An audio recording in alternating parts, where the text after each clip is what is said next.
Hey there, welcome to my website. I'm Frances Clark.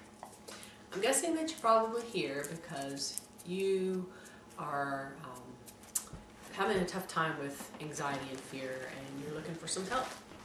So I've put together this video for you because I hope to give you something that will be something you can take with you today that's very effective, very practical, very easy to understand, and something that will really make a difference for you with anxiety and fear. What I want to share with you is the first step of the approach that I use for myself and with my clients to deal with anxiety and fear. I have felt anxiety for most of my life in lots of different forms, lots of different symptoms, lots of different situations. So what I'm going to share with you works for all of it, and has made a huge difference in my life since I found this way of handling anxiety and fear. So before I go into that, I just want to quickly talk about what we usually do with anxiety and fear. So what we usually do is it shows up and we immediately want to get rid of it. And that makes sense because it's not even fun to have anxiety and fear. It's unpleasant, it feels yucky, it often gets in the way of us getting to do what we want to do with our lives. And so we want to get rid of it so we can enjoy our life and get on with living. The problem with this approach is that it really actually moves us in the opposite direction. It makes anxiety and fear worse to try and get rid of it, not better. And here's why. Embedded inside of that, trying to get rid of anxiety and fear, is the assumption that it's not okay to have those feelings. And when it's not okay to have those feelings, then you're going to have anxiety and fear about having the feelings. So it just spirals up and up and up and up and up until you're just totally frozen and locked up. So that's why it doesn't work to just try and get rid of it. So I want to teach you the first step in the approach that does work, and it's counterintuitive and also countercultural. Our culture does not teach us how to do this. So what helps is what I call meeting yourself in love. And I want to give you a quick example to help you understand what I mean by that. So imagine that you have a 5-year-old niece and she wants to learn how to ride her bike without the training wheels. And she asks you to help. So you take her out in the yard and you take the training wheels off, and then you're about to get her on the bike and help her start learning. You turn around and you look at her and there's this wave of fear that's come across her. So you get down on your knees in front of her and you say, "Honey, what are you feeling?" And she says, "I'm really afraid. I'm afraid I'm going to get hurt. I'm afraid that people are going to laugh at me and they're going to think I'm stupid. I'm never going to be able to ride this stupid bike." She's really upset. And you say, "You know what? It's perfectly okay to feel afraid. I get that. I felt afraid the first time I rode my bike, and most people do feel afraid the first time they ride their bike. So I want you to know that I love you, and whether you feel afraid or not, I'm still going to love you, and whether you ride your bike or not, I'm still going to love you. And together we'll figure out the best thing to do." So that is meeting your niece in love. I'm going to tell you one more quick example.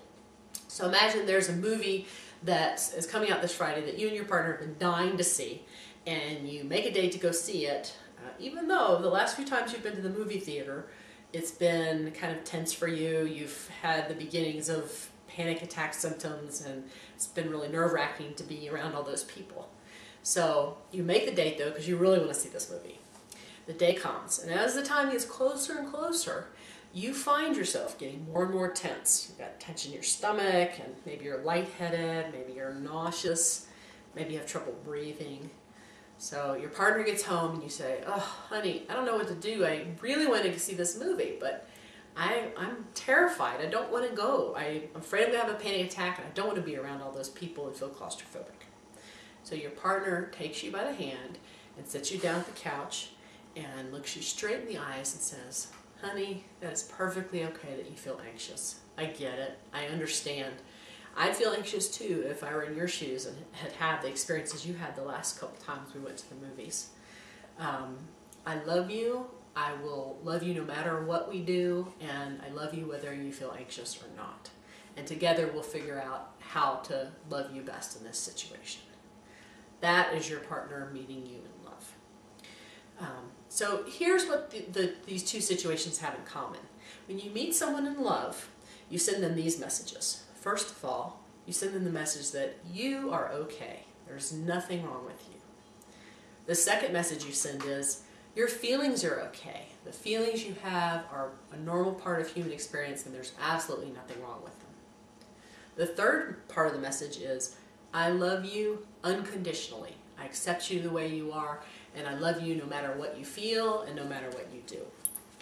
And the fourth message you send is, I'm going to love you the very best I know how in this situation with anxiety. So the cool thing about meeting yourself in love is that you can do this for yourself, anytime, any place. And that puts you in the driver's seat with anxiety. It's great when other people do it for us, and sometimes they do and sometimes they don't. But you get to do that for yourself each time if you want.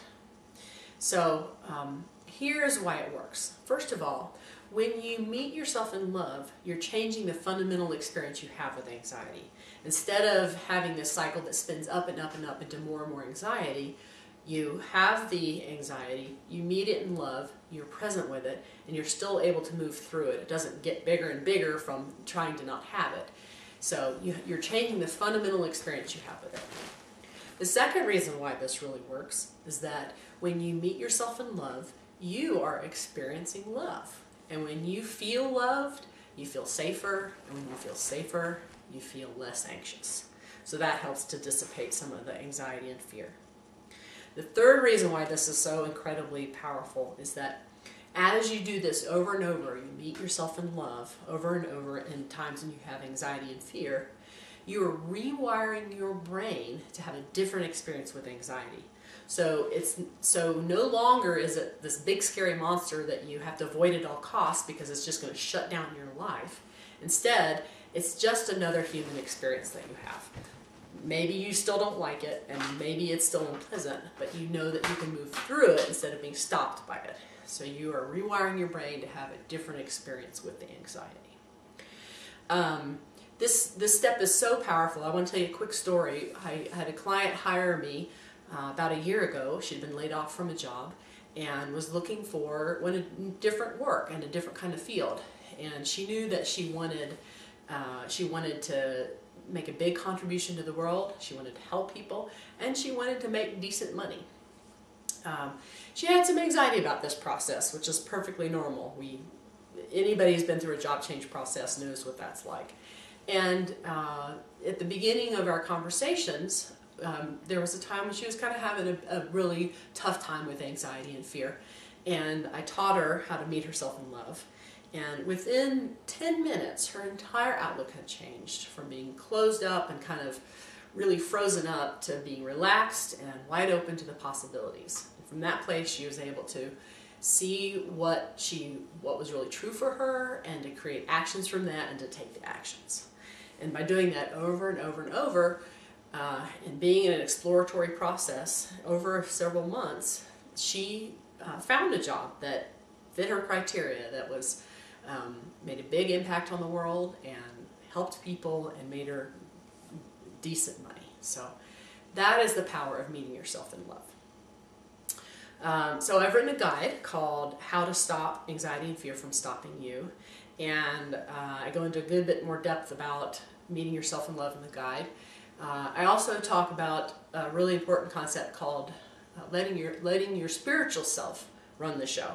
I'm not going to go into that here because I want to keep this video short for you. But if you're interested in learning more about that, please go down here below the page, below this video, on the rest of the page, and there's another video that talks about letting your spiritual self run the show. And there's great information down there for you, so please go check it out. All right, I hope this has been helpful for you. If you have questions, I would love to help you out, love to hear from you. There's a contact link up at the top of this page. You can click on it and send me a message, and I will get back to you as soon as I can. So I hope this has been helpful, and most of all, I hope that you can find the tools that you need to really get to live that life that your heart is longing for. That's really what I wish most for you. So thanks for spending this time with me, and I hope to hear from you soon. Take care.